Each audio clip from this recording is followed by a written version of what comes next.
Hello दोस्तों। देखिए, मैं अभी अपने टोनी का सिटी आया हुआ था इधर। मेरे पास किसी की कॉल आई, एक स्टूडेंट के थ्रू आई थी कि भाई उनका आपस में जो है पड़ोसियों में झगड़ा हो गया था। और पड़ोसियों में झगड़ा हो गया, उसमें धक्का मुक्की थी, गाली गलौज था आपस में। और उन्होंने पुलिस बुला रखी थी और वो एफआईआर करने के लिए पुलिस वालों से बोल रहे थे, या पुलिस वाले एफआईआर नहीं लिख रहे थे। तो उन्होंने मुझे इसलिए बुलाया कि भाई एफआईआर इनकी हमारी जो है एफआईआर लिखवाओ, पुलिस वाले एफआईआर नहीं लिख रहे हैं।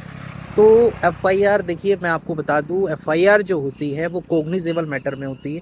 कॉग्निजेबल मैटर क्या होते हैं कि जो जैसे जो सीरियस क्राइम होते हैं, मर्डर हो गया, रेप हो गया, डकैती हो गई, ये जो क्राइम्स होते हैं जो सीरियस नेचर के होते हैं, इनमें डायरेक्ट एफआईआर आप पुलिस स्टेशन में जा करके करवा सकते हो। लेकिन जो नॉन कॉग्निजेबल क्राइम होते हैं, भाई मैंने किसी को थप्पड़ मार दिया या किसी ने किसी को थप्पड़ मार दिया या फिर गाली गलौज है, छोटे मोटे सिंपल हर्ट है, किसी ने किसी को धक्का दे दिया, वो गिर गया, ज़्यादा सीरियस इंजरी नहीं आई है, हल्की फुल्की सी थोड़ी चोट आई है, तो इन केसेस में एफआईआर नहीं होती है। पुलिस वाले इनमें एफआईआर नहीं लिखते। ये कानून है, सीआरपीसी कहती है, बीएनएसएस कहता है नया कि भाई इनमें जो है एफआईआर नहीं होगी। नॉन कॉग्निजेबल क्राइम होते हैं, नॉन कॉग्निजेबल नेचर में आते हैं, इनको ज़्यादा सीरियस नेचर नहीं माना जाता, इनमें एफआईआर नहीं होती है। अगर आपको इनमें एफआईआर करानी है, अगर इन पे आपको एक्शन लेना है, कोर्ट में जाना है, अगर आपको किसी ने थप्पड़ मार दिया, आपको एक्शन लेना है, तो आप क्या जाएंगे, आपको मजिस्ट्रेट साहब से परमिशन लेनी पड़ेगी।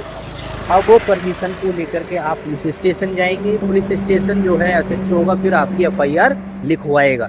तो आपको समझ में आ रहा है मैं क्या कह रहा हूँ? मैं कह रहा हूँ कि नॉन कॉग्निजेबल में एफआईआर नहीं होती है। अगर आपको एफआईआर इसमें करानी है तो मजिस्ट्रेट से परमिशन लेना जरूरी है, तब जा कर के एफआईआर होगी, तब उस पर आप उस वह बेटर कोर्ट में जाएगा, तब आप पर उस पर एक्शन ले सकते हैं। वरना डायरेक्ट अगर कॉग्निजेबल मैटर हो तो डायरेक्ट एफआईआर हो जाती है। तो उम्मीद करता हूँ ये आपको समझ में आया होगा। धन्यवाद।